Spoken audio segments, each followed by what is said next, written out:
नमस्कार मित्रमैत्रिणींनो, जर तुम्हाला आपल्या चॅनलवरच्या कथा आवडत असतील तर लाईक करत जात जा आणि चॅनलला सबस्क्राईब करून बाजूची घंटी दाबा आणि ऑलवर सेट करा.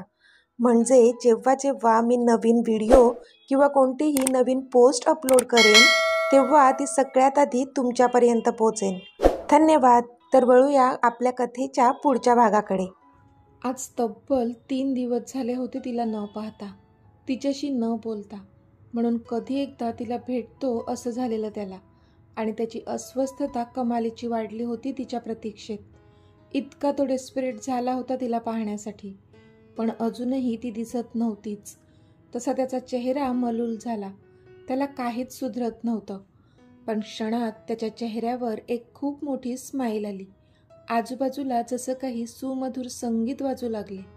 अचानक हवेचा रोग बदलला असं वाटलं त्याला, कारण समोरून त्याला ती येताना दिसली, त्याची क्वीन. आता पुढे तो एकटक तिलाच बघत होता. पण ती मात्र हळूहळू पावलं टाकत तिच्या डेस्कजवळ गेली. तिच्या डेस्कवर असलेल्या देवी आईच्या मूर्तीला तिने नमस्कार केला आणि तिचा PC ऑन केला. तिची नजर खालीच होती, म्हणून त्याला अंदाज येत नव्हता तिच्या मूडचा. तो तिच्याकडेच बघत होता आणि आत्ता मात्र त्याच्या काळजाचा ठोकाच चुकला, कारण तिने चेहरा वर करून एकदा त्या काचेच्या आर पार पाहिलं होतं आणि तिचा तो मलूल चेहरा पाहूनच त्याच्या हृदयात चर्र झालं. डोळे लाल भडक झाले होते.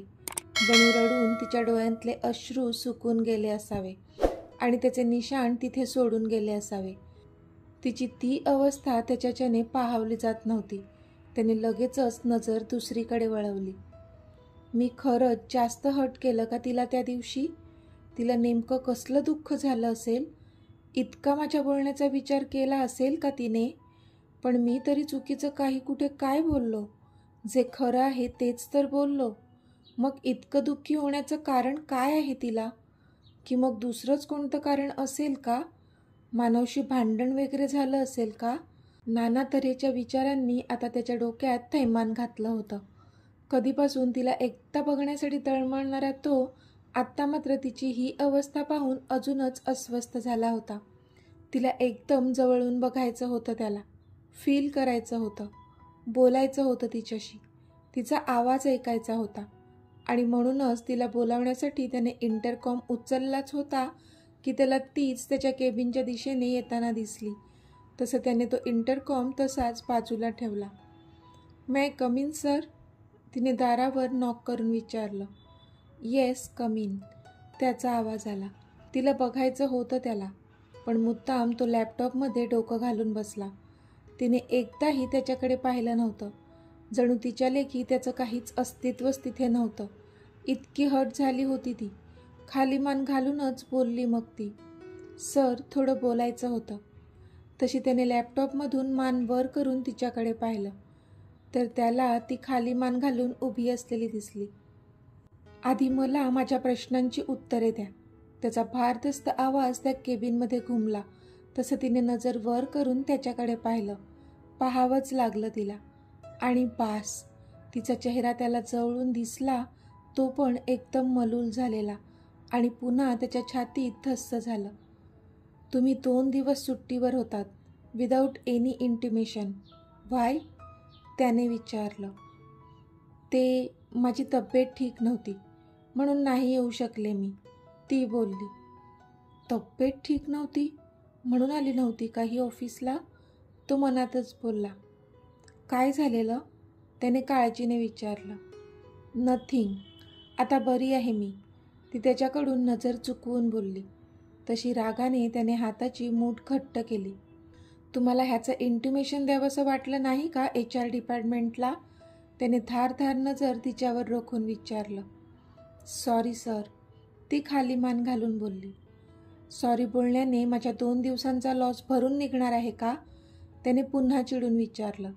तशी ती मात्र शांतच राहिली, काहीही बोलली नाही. "मी तुम्हाला कितीतरी कॉल केले, ते घेण्याचे कष्ट पण घेतले नाहीत तुम्ही. मी कारण विचारू शकतो का?"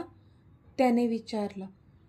"सॉरी सर," ती बोलली. तशी पुन्हा त्याने नकारार्थी मान हलवली. पण आता तिच्या ह्या सॉरी पुराणाने खरंच तो वैतागला होता. Sorry sorry sorry. बास. सॉरी सांगितलं की झालं का सगळं? इथे समोरच्याचा जीव जायचा तेवढा बाकी होता, पण तुम्ही काय सॉरी बोलून मोकळ्या झाल्या? त्याला राग आता अनावर झाला होता आणि तो मनातल्या भावना बोलून गेला होता. तशी ती त्याच्याकडे पाहतच राहिली. पण आत्ता मात्र त्याला भान आलं की आपण आता काय बोलून गेलो आणि त्याने स्वतःला सावरलं. मिसेस मोहिते, सॉरी, पण असल्या हलगर्जीपणामुळे मी तुम्हाला जॉबवरून काढूही शकतो. कळतंय का तुम्हाला? त्याने खूपच रागात सांगितलं. तशी ती खिन्न हसली. सर, त्याची काहीच गरज नाही भासणार. ती बोलली तसा तो आश्चर्याने तिच्याकडे पाहू लागला. म्हणजे? त्याने विचारलं. म्हणजे तुमचा इनबॉक्स चेक करा सर, मी इन्स्टंट रिझाईन केलेलं आहे. ती बोलली तशी त्याच्या पायाखालची जमीनच सरकली. व्हॉट? तो आता आश्चर्याने विचारत होता. हो सर, मला तुमच्या ऑर्गनायझेशनमध्ये काम करण्यात कोणताही इंटरेस्ट नाही आहे, ती चिडून बोलली.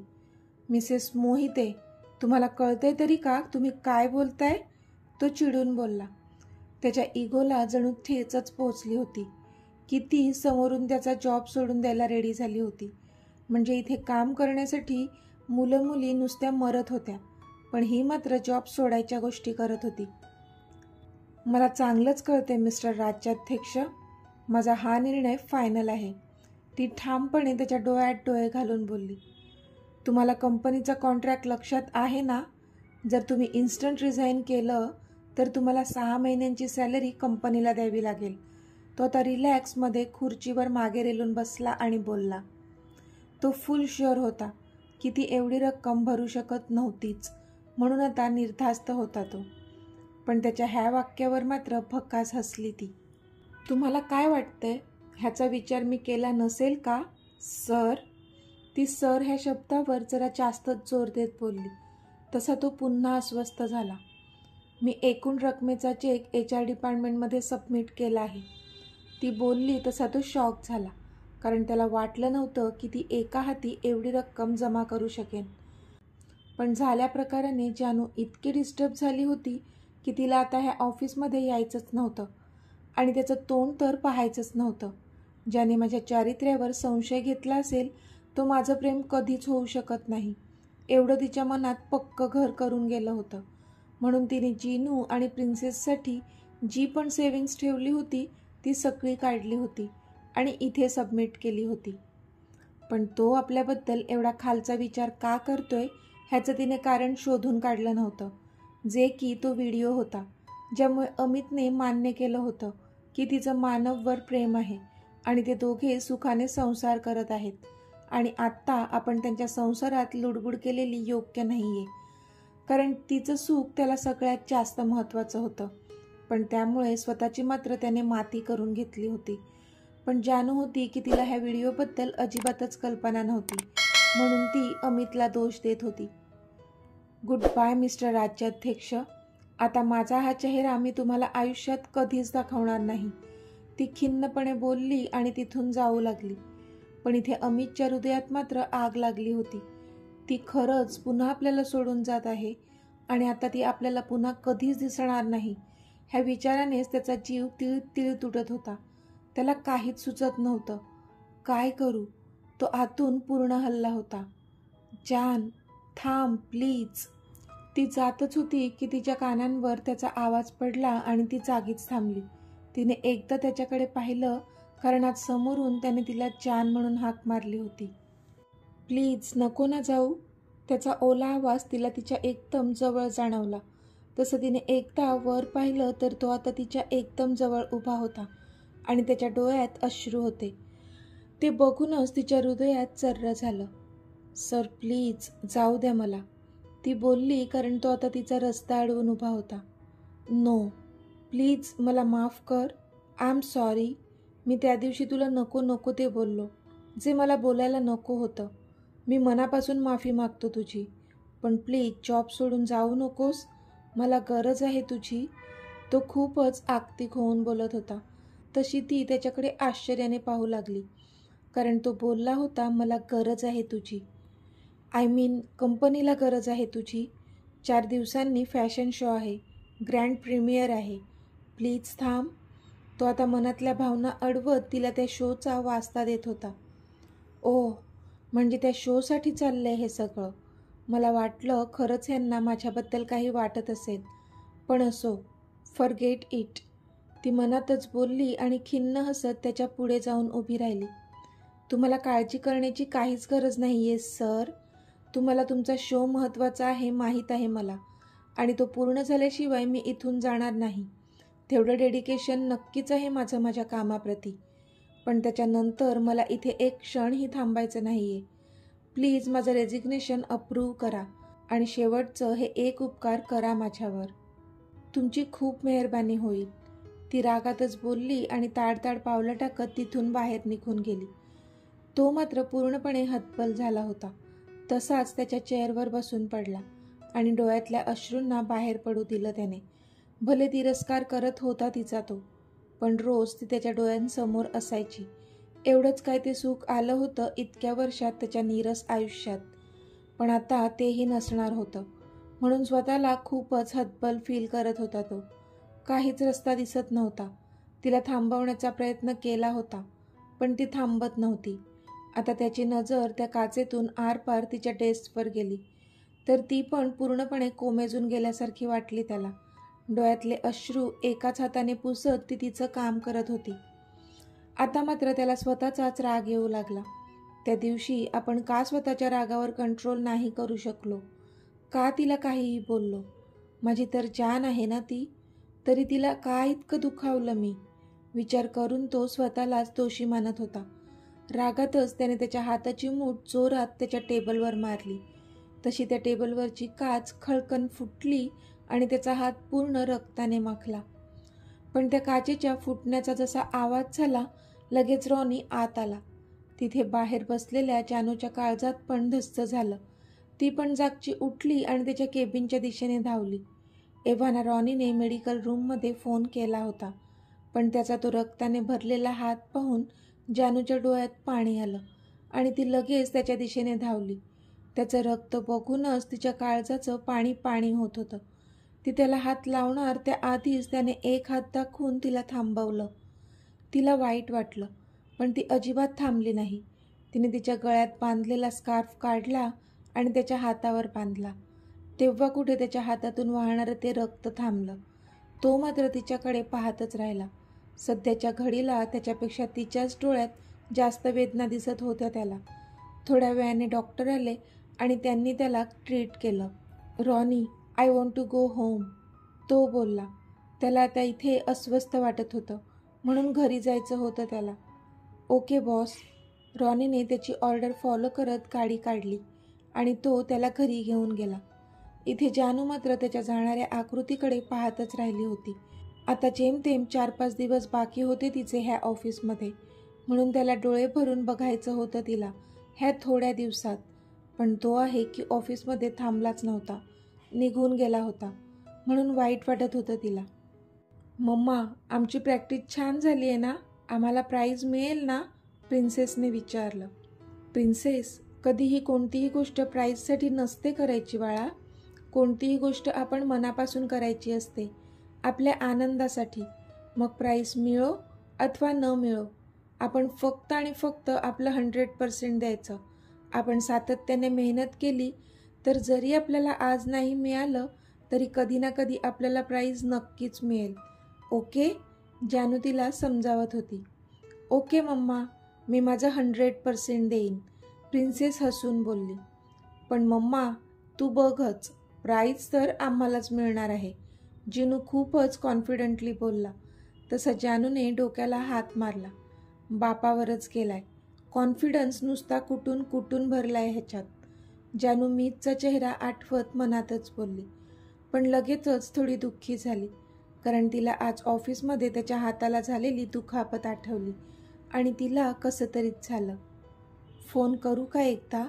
ती मनातच बोलली आणि तिने हातात तिचा फोन घेतला.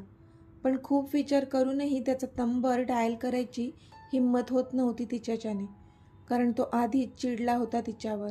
माहीत होतं तिला. तिचाही त्याच्यावर तितकाच राग होता.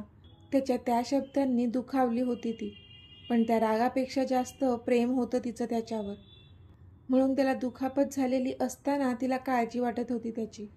शेवटी बुद्धीच्या विरोधात बंड पुकारलं तिने आणि हिम्मत करून त्याचा नंबर डायल केला. रिंग जात होती आणि तिची धडधड वाढवत होती. इथे अमित कधीपासून एकटाच त्याच्या रूममध्ये बसला होता. त्याला आजचा पूर्ण सीन जसाच्या तसा आठवत होता आणि तिने तिच्या गळ्यातला स्कार्फ काढून त्याला बांधलेला क्षण आठवून त्याच्या ओठांवर एक स्माईल येत होती. तोच स्कार्फ सध्या तो हातात पकडून होता आणि प्रेमाने पाहत होता. इतक्यात त्याच्या फोनची रिंग वाजली. त्याने फोन हातात घेतला आणि त्यावर तिचं नाव वाचूनच त्याचे हार्टबीट स्किप झाल्यासारखे वाटले त्याला. त्याने फोन रिसीव्ह केला. हॅलो, तो बोलला. तसे तिने डोळे मिटले, कारण त्याच्या आवाजात पण एक प्रकारची वेदना जाणवली तिला. हात कसा आहे आता तुमचा, तिने विचारलं. हेच विचारण्यासाठी कॉल केलायस का, त्याने विचारलं. तशी तिने मान खाली घातली. तुमचा आवाज ऐकायचा होता, ती बोलली तशी त्याच्या चेहऱ्यावर स्माईल आली. मग आता ऐकला ना, मग ठेवू फोन, त्याने विचारलं. नको, तुम्ही कसे आहात, तिने विचारलं. आवाजात एक प्रकारची आर्तता होती. खरं सांगू की खोटं, तो बोलला. खरं सांगा प्लीज, ती बोलली. खरंच सांगायचंय तर मी अजिबात ठीक नाही आहे जान, तुझ्याशिवाय, तो एका दमात बोलून गेला. आणि इथे तिच्या हृदयात मात्र एक वीज संचारली. ती शांतच होती, स्वतःला सावरत होती. जान, मी खरंच बरा नाही आहे अगं, तो पुन्हा बोलला. मी फोन ठेवते आता, बाय, ती लगबगीने बोलली. कारण जर ती अजून बोलत बसली तर नक्कीच स्वतःच्या फिलिंग्स एक्सप्रेस करणार होती. आता ती फोन ठेवणारच होती तोच. जान please, don't cut the call please, तो बोलला. मीत, अजून काय बोलायचं बाकी आहे, ती बोलली. जान, नको ना जाऊ जॉब सोडून प्लीज, तो खूपच अधीर होऊन बोलला. पण त्याचं ऐकून तिने मात्र इथे एक सुस्कारा सोडला. मीत, माझा निर्णय झालाय, प्लीज, बाय, ती बोलली आणि फोन कट केला तिने. तसा तो मात्र त्या कट झालेल्या फोनकडे पाहत राहिला आणि डोळ्यांतून एक थेंब बाहेर पडला त्याच्या. दुसऱ्या दिवशी सकाळी डायनिंग टेबलवर. अमित, आज जरा लवकर येशील का, मॉमने विचारलं. का मॉम, काही आहे का आज, अमितने वैतागत विचारलं. कालचा हँगओव्हर अजून उतरला नव्हता त्याचा, म्हणून रागातच होता तो. अरे, आज कायाचा परफॉर्मन्स आहे जन्माष्टमीचा, तिथे जायचं आहे आपल्याला. कुणाल पण नाही आहे, मग आपल्याला जावं लागेल ना, मॉम बोलल्या. मॉम, माझं शेड्यूल बिझी आहे, प्लीज मला नाही जमणार, अमित बोलला. अरे, पण एक दिवस काढ ना थोडा वेळ, मॉम बोलल्या. मॉम प्लीज, मला फोर्स नको करू, तो बोलला. चाचू प्लीज, चला ना, हा माझा फर्स्ट परफॉर्मन्स आहे, छोटी काया क्यूटपणे बोलली. मी आलोच तो बच्चा, पण चाचूला काम आहे ना, तो पण बोलला. तसं तिने तोंड पाडलं. ओके, माझं काम लवकर झालं तर मी येईन, ओके, तो बोलला. तशी छोट्या कायाच्या चेहऱ्यावर स्माईल आली. That's like a good girl, now bye and all the best, Amit तिच्या गालावर ओठ टेकवून बोलला आणि तिथून ऑफिससाठी पळाला. तर मित्रमैत्रिणींनो, आजचा भाग तुम्हाला कसा वाटला ते मला कमेंटमध्ये सांगा. आणि जर आवडला असेल तर व्हिडिओला लाईक करा, शेअर करा आणि चॅनलला सबस्क्राईब करून बाजूची घंटी नक्की दाबा. चला तर भेटूया आपल्या पुढच्या भागात. तोपर्यंत धन्यवाद.